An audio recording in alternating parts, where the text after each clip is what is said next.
Introduction à l'importance du sommeil dans Pourquoi nous dormons, Matthew Walker, neuroscientifique reconnu, met en lumière l'importance cruciale du sommeil pour notre bien-être et notre santé globale.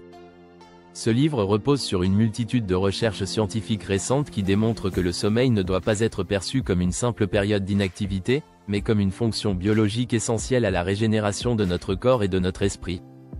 L'ouvrage explore non seulement les effets du manque de sommeil, mais aussi les mécanismes biologiques qui régissent le sommeil, ses différentes phases et les conséquences dramatiques de sa privation. 1. La science du sommeil. Comment fonctionne le sommeil? Le livre commence par une explication détaillée des mécanismes biologiques qui régissent le sommeil. Walker décrit les deux principaux types de sommeil, le sommeil non-REM, sans mouvements oculaires rapides, et le sommeil REM, avec mouvements oculaires rapides, qui se succèdent en cycle d'environ 90 minutes. Le sommeil non-REM est constitué de plusieurs stades, dont le stade le plus profond, celui du sommeil lent ou sommeil profond. Ce stade est particulièrement important pour la régénération physique, il permet la réparation des tissus, le renforcement du système immunitaire et l'élimination des déchets produits par l'activité neuronale, via le système lymphatique. Durant le sommeil profond, le cerveau est également en train de consolider certaines mémoires implicites, telles que les compétences motrices et la mémoire procédurale, les habitudes et actions automatiques. Le sommeil REM, où se produisent les rêves, joue un rôle fondamental dans la consolidation de la mémoire émotionnelle et déclarative. C'est pendant cette phase que le cerveau trie et organise les informations importantes acquises durant la journée, qu'il élimine celles qui sont superflues et qu'il réactive des souvenirs émotionnels, permettant ainsi de mieux gérer les émotions et de renforcer les apprentissages. Ce stade favorise également la créativité et l'introspection, des qualités de plus en plus recherchées dans un monde professionnel complexe. 2. Les effets du manque de sommeil sur le corps et l'esprit. Walker met en avant les conséquences dramatiques d'une privation de sommeil chronique. Il décrit en détail comme l'insomnie, les nuits courtes ou irrégulières affectent notre corps et notre esprit. Santé physique, un manque de sommeil régulier perturbe plusieurs systèmes du corps. Walker explique comment une privation de sommeil prolongée perturbe le métabolisme, augmentant le risque de diabète de type 2, d'hypertension et de maladies cardiovasculaires. De plus, le manque de sommeil affaiblit le système immunitaire, ce qui rend les individus plus susceptibles aux infections. Un autre aspect souvent négligé est l'impact du manque de sommeil sur la régulation du poids. Une privation de sommeil augmente la production de la gréline, l'hormone de la faim, et réduit celle de la leptine, l'hormone de la satiété, ce qui conduit souvent à des envies alimentaires incontrôlées et à une prise de poids. Santé mentale, le manque de sommeil affecte profondément la santé mentale. Walker rapporte que les personnes qui dorment moins de 6 heures par nuit ont un risque nettement plus élevé de développer des troubles mentaux tels que l'anxiété, la dépression, et même des troubles psychotiques. En effet, pendant le sommeil REM, le cerveau traite les émotions intenses et les événements stressants, et en l'absence de ce processus, les émotions non traitées peuvent perturber notre équilibre psychologique. Performance cognitive et prise de décision, le sommeil est également essentiel pour les fonctions cognitives supérieures. Walker expose des études montrant que la privation de sommeil affecte la mémoire de travail, la capacité d'attention et le jugement moral. Les décisions prises après une nuit de mauvais sommeil sont souvent moins réfléchies, plus impulsives et potentiellement dangereuses. Les capacités créatives, la résolution de problèmes et la capacité à apprendre de nouvelles informations sont également altérées après une privation de sommeil. 3. Pourquoi nous avons besoin de dormir?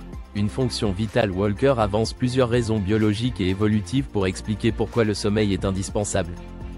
Le sommeil est un mécanisme de restauration et de préparation.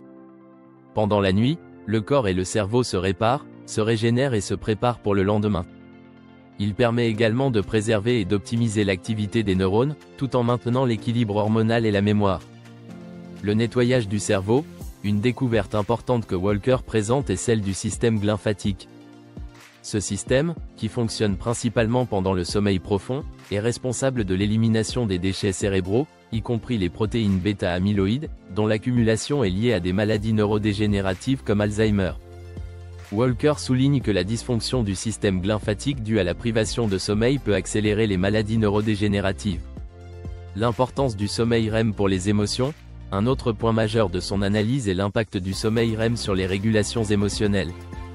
Ce sommeil permet de digérer les émotions vécues pendant la journée, en particulier les émotions négatives. La privation de sommeil REM peut mener à une augmentation de l'anxiété et de la dépression, car le cerveau ne parvient pas à traiter adéquatement les événements stressants. 4. Les perturbations modernes du sommeil. Les facteurs de risque sociétaux. Walker explique que nos habitudes modernes, notamment l'utilisation excessive des écrans, le travail de nuit, les horaires irréguliers, et le stress lié à la performance, sont des facteurs importants qui perturbent notre sommeil. Les écrans émettent de la lumière bleue, qui inhibe la production de mélatonine, l'hormone du sommeil, rendant plus difficile l'endormissement. La société moderne valorise la productivité et l'efficacité, souvent au détriment du sommeil, un bien précieux que l'on sacrifie au nom de l'activité. 5. Comment améliorer la qualité du sommeil? Conseils pratiques. Walker fournit également des recommandations pratiques pour améliorer la qualité de notre sommeil, notamment régularité, aller au lit et se lever à des heures fixes, même les week-ends. Créer un environnement propice au sommeil, chambre sombre, calme et fraîche. Éviter les stimulants comme la caféine et la nicotine dans l'après-midi et en soirée. Limiter les repas lourds avant de se coucher.